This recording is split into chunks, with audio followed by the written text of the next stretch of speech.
Prairie County was once home to historic photographer Evelyn Cameron, who with her camera and diaries recorded local history and culture through the wildlife, landscapes, and lives of ranchers, sheepherders, and families living on eastern Montana's high plains in the 19th century.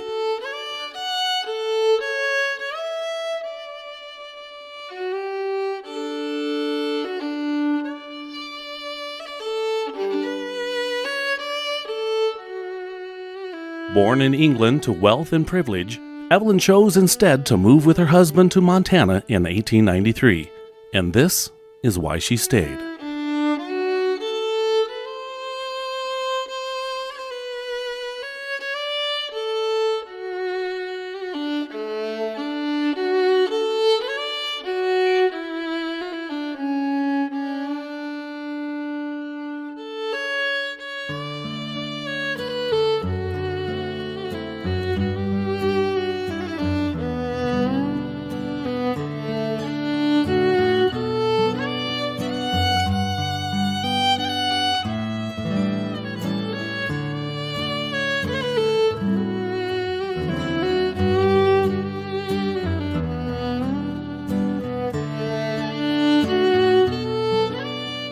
Ate lunch amongst curious sandstone formations.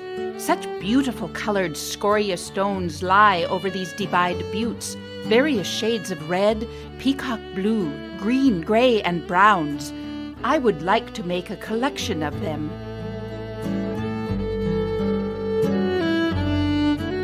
Ewen describes the formations as adobe clay buttes, which rise tier upon tier to the sky in impassable grandeur.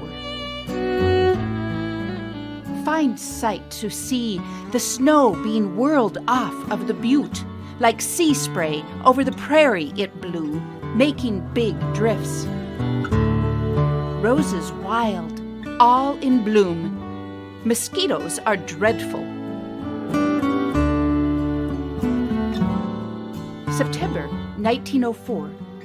The soapweed grows all over the hills in great profusion. In July, all blossoms out. The Indians use the roots instead of soap. I have washed my hair with the root and found it made my hair clean and so soft. Lovely sunset and full moon. Very romantic situation, this view, west over the prairie and hills.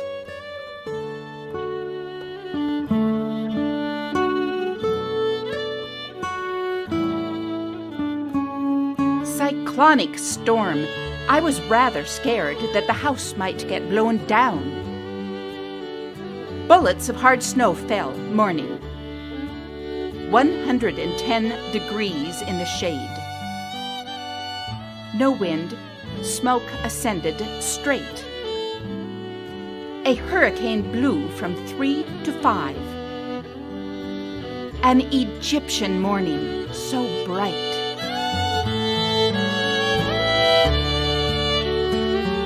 Cloudy, soft day. Regular Scotch neat.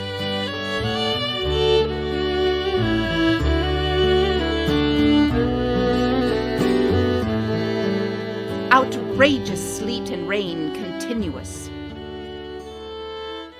Dust storms, inky clouds, but they lacked essential rain. March 5th, 1898. Unprecedented blizzard of 3 days. We have the troubles of Arctic explorers out here, but we get none of the credit.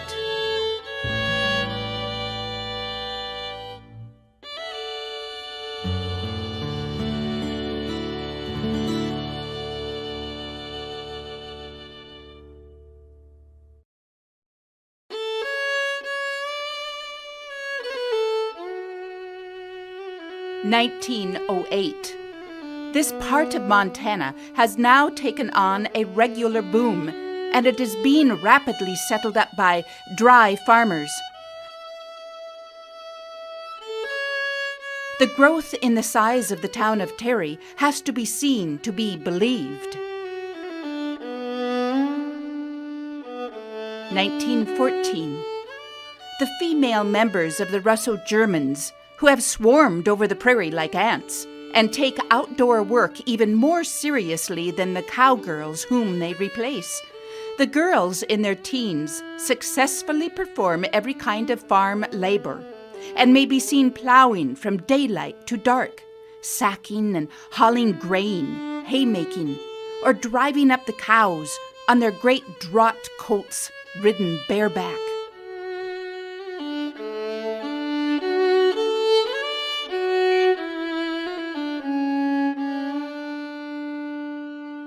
We are now on a new ranch, having bought the land from the Northern Pacific Railroad Company.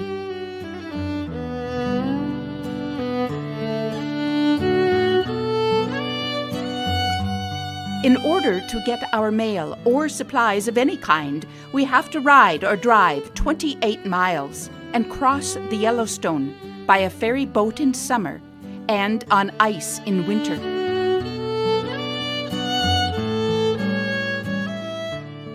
Large numbers of wild fruit trees grow all around, and when these are in full bloom and the grass is green, there are little bits of view that will equal a Kent or Sussex landscape.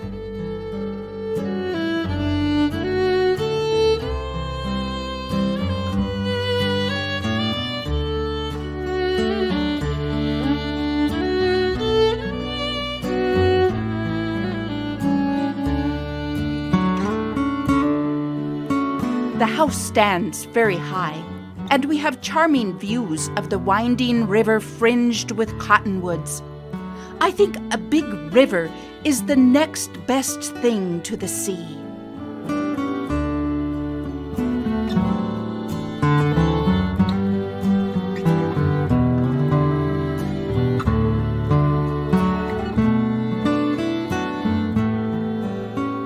(1905). The Eagle's Eyrie was situated near the top of a scoriaceous rock in the Badlands, a crimson pillar which crowned a high butte sloping abruptly to deep washouts. It was possible to climb to a north ledge of the rock, about a yard from the eyrie, but the whole pillar behind was seamed with a gaping fissure which threatened immediate collapse, while a sheer precipice yawned to the front or west. From this precarious position, the accompanying photographs were nevertheless obtained.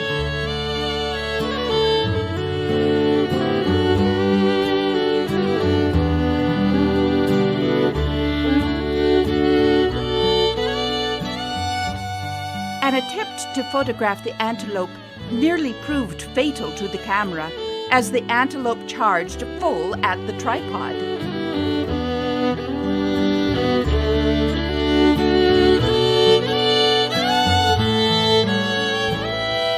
For the woman with outdoor propensities and a taste for roughing it, there is no life more congenial than that of the saddle and rifle.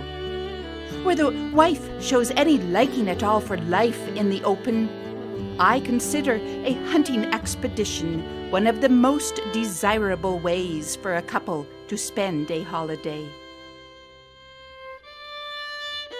It is wonderful what comradeship is developed between them.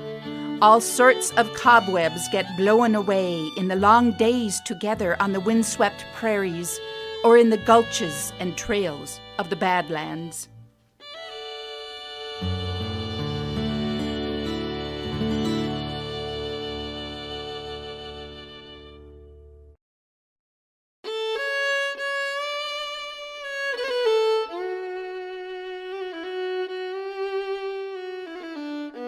Come to Terry, Montana. Come see Eastern Montana through Evelyn Cameron's eyes. And remember to bring your camera.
Prairie County was once home to historic photographer Evelyn Cameron, who with her camera and diaries recorded local history and culture through the wildlife, landscapes, and lives of ranchers, sheepherders, and families living on eastern Montana's high plains in the 19th century.